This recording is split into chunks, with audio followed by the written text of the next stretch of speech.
애터미 회원 여러분 안녕하십니까? 국경 없는 글로벌 경쟁 시대에 여러 가지로 수고가 많습니다. 그런데 저는 개인적으로 이 애터미 사업자분들 또 애터미 회원분들이야말로 이 시대의 애국자라고 생각하고 있습니다. 그럼 뭐가 애국자냐? 애국자는 열심히 일해서 정의로운 방법으로 열심히 일해서 많은 세금을 내는 사람들이 가장 애국자라고 생각합니다. 만약에 우리가 성공해서 많은 세금을 내면은 국가는 그 세금을 가지고 국방을 하고 치안을 하고 행정을 하고 외교를 하고 등등 국가를 경영하는 데 필요한 모든 공무를 수행함과 아울러서 사회적 약자들에게 이전 소득을 또 제공해 줍니다. 그렇게 되니까 우리 사업자들이 스스로 성공해서 많은 돈을 벌어서 그리고 많은 세금을 국가에 낸다면 그보다 더 애국자가 없습니다. 그런데 우리 사업자들은 자신의 성공뿐만 아니라 파트너들의 성공까지 후원해 준다면 얼마나 큰 애국자입니까? 현재 우리나라에서 가장 지금 큰 골칫거리가 일자리 문제와 소득 분배 문제입니다. 그런데 이 일자리 문제와 소득 분배 문제는 선진국들도 골치를 앓고 있는 문제이고 어느 누구도 주장만 하지 그 대안이 무엇인가에 대해서는 전혀 어떤 대안을 제시하지 못하고 있습니다. 그런데 바로 이 애터미 사업은 작은 자본으로 많은 일자리를 창출하고 그리고 많은 사업자들에게 소득을 이전해 줌으로써 또는 소득을 분배해 줌으로써 또 많은 세금을 내게 됨으로써 국가에 충성하고 그 다음에 애국하고 있는 길입니다. 그런데 우리가 이 사업을 해서 애터미 사업을 해서 성공하려면 어떻게 해야 되느냐 하는 문제가 있어요. 가장 중요한 것은 고객을 설득하고 또 신규 사업자를 설득하는 문제입니다. 설득, 퍼세이션, 설득하는 문제예요. 설득은 무슨 거짓말이나 허풍이나 또는 강요에 의해서 되는 것이 아닙니다. 그러면 고객을 설득하려면은 어떻게 해야 되냐 하는 문제가 있어요. 특히 이 애터미 사업은 설득 산업 중에 설득 산업이에요. 우선 우리 애터미 제품을 사용하도록 소비자 또는 고객을 설득해야 하는 일뿐만 아니라 신규 사업자가 사업을 할 수 있도록 설득을 하지 않으면 설득에 성공하지 않으면 그 누구도 성공할 수가 없습니다. 그래서 설득이야말로 가장 중요한 사업 성공의 수단이라고 할 수가 있습니다. 그럼 설득을 어떻게 할 거냐 하는 문제예요. 예로부터 그러니까 지금부터 2300년 전에 고대 그리스의 철학자, 고대 히랍의 철학자 아리스토텔레스는 수사학, 레토릭이라는 책에서 설득의 세 가지 수단을 제시합니다. 그 세 가지 요소라는 게 뭐냐면은 첫째가 로고스라고 하는 겁니다. 로고스는 오늘날 영어에서 로직, 논리라는 말의 어원입니다. 그러니까 설득을 하기 위해서는 첫째, 논리적 설명력을 갖춰야 된다는 거예요. 논리적 설명력.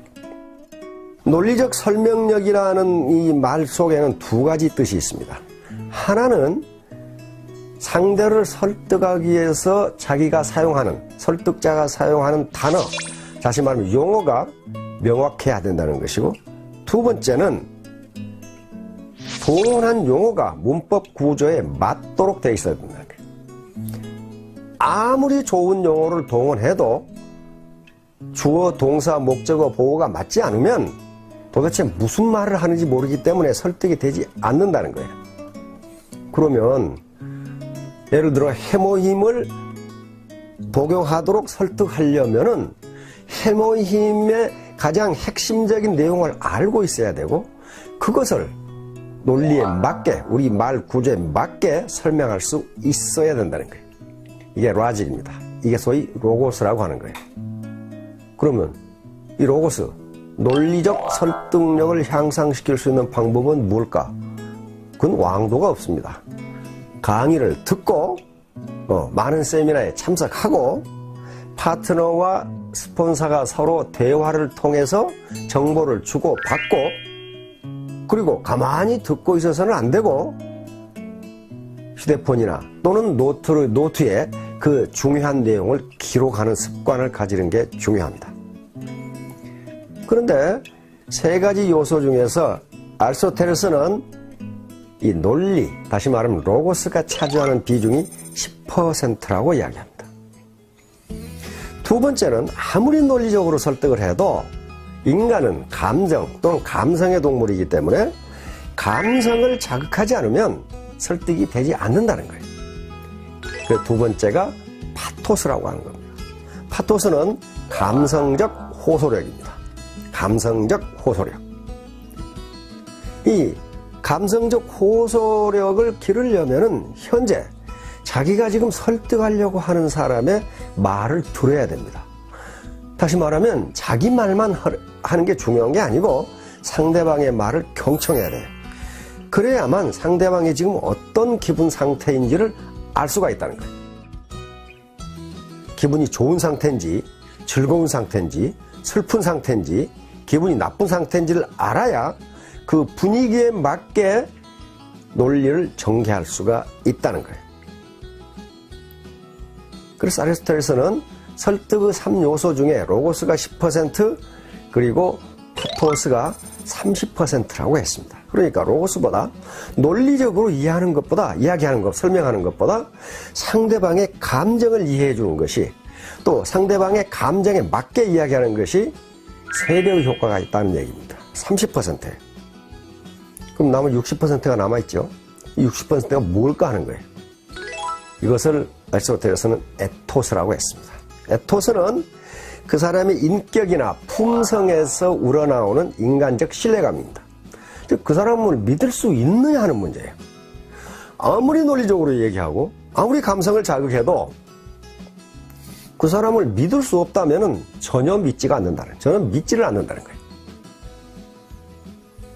따라서 설득을 하는 데 있어서 가장 중요한 요소가 그 사람의 평상시 일상생활에서의 생활 태도라는 거예요. 그 사람이 어떤 사람인가 하는 게 가장 중요하다는 거예요.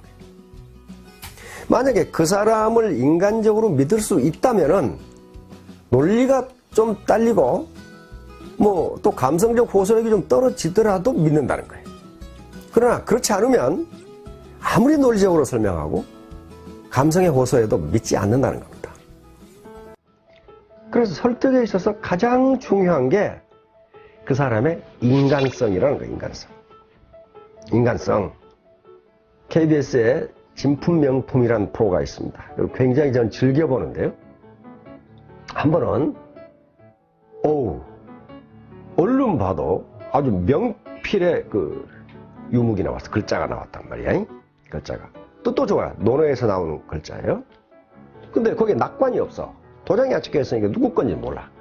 그러니까 그걸 소장한 젊은이가 그걸 들고 왔어. 이게 누구 거냐.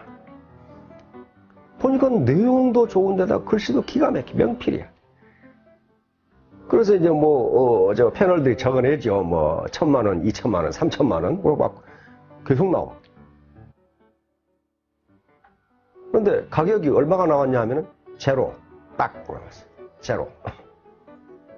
근데 통상 아무리 가품이라도 10만원을 줍니다. 뭐 때문에? 표구 비용으로.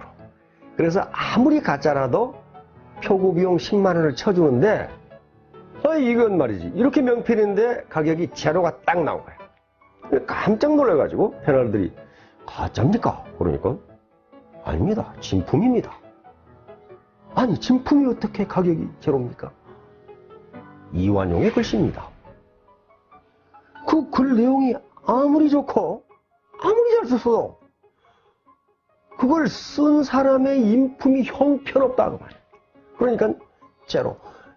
자판에 마이너스가 없어서 마이너스를 못 썼습니다. 다시 말하면 입으로는 당신을 성공시켜주겠소, 가정경제를 어떻게 하겠소, 이렇게 감언 이설을 아주 아름답게 이야기하는데 속은 시커멓다면은 진정성이 없는 거예요. 진정성이 없는 거예요. 그건 가짜예요. 가짜는 가격을 쳐주지 않습니다.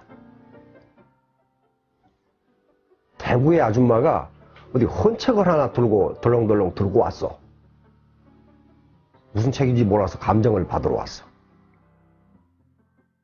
보니까 책에 뭐 낙서가 돼 있고 그래. 그런데 그 조그마한 얇은 책인데 그 감정가가 1억이 나왔어.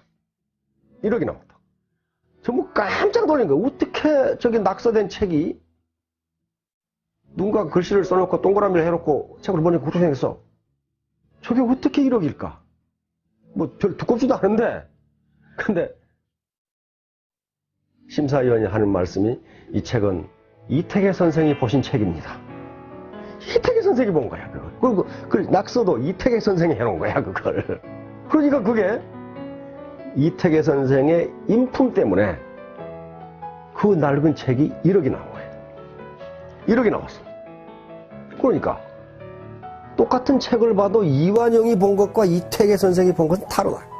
뭐가 다릅니까? 그 사람이 인품이 달라요, 인품. 자, 오늘 이 로고스, 파토스, 에토스에 대해서 말씀을 드렸는데 그 개념이 무엇인가 그거 몰라도 돼요. 하나만 아시면 됩니다. 진정성이 있어야 된다. 오센티시티, 진정성. 20세기는 기교 시대 그리고 기술 시대였다면은 21세기를 진정성의 시대라고 학자들은 이야기합니다. 이제 기업이 진정성이 없으면은 아무리 좋은 제품을 만들어도 고객은 그걸 사지 않는다, 좋아하지 않는다는 거예요. 그래서 지금 현재 기업의 거의 모든 대부분의 광고가 특정 제품을 선전하는 것도 있지만은 대부분은 기업 이미지 광고입니다. 진정성을 알리는 거예요. 애터미 사업의 성공 여부는 새로운 고객 그리고 새로운 사업자의 설득이 성공하느냐 여부에 달려 있는데 그것은 어떤 기교 문제가 아닙니다. 이건 진정성의 문제예요. 진정 나는 당신을 위해서 당신이 잘 살았으면 좋겠고 당신이 성공했으면 좋겠고 당신이 원하는 바를 이루었으면 좋겠다. 나하고 같이 내가 당신을 진정 돕겠다. 요게 눈을 통해서 말을 할 때, 다시 말하면 입이 아니라 눈을 통해서 자신의 온몸에서 풍겨나오는 요것을 학자들은 표정이라고 그랬습니다. 그 사람 몸에서 풍겨나오는 바디랭귀지가 그렇게 이야기할 때 설득에 성공할 수 있다. 그래서 처음만 가지고는 안 되고 자꾸 만나야 된다. 사람은 자꾸 만나면 좋아진다. 즉 정이 들어서 자꾸 만나는 것이 아니고 만나다 보니까 정이 든다.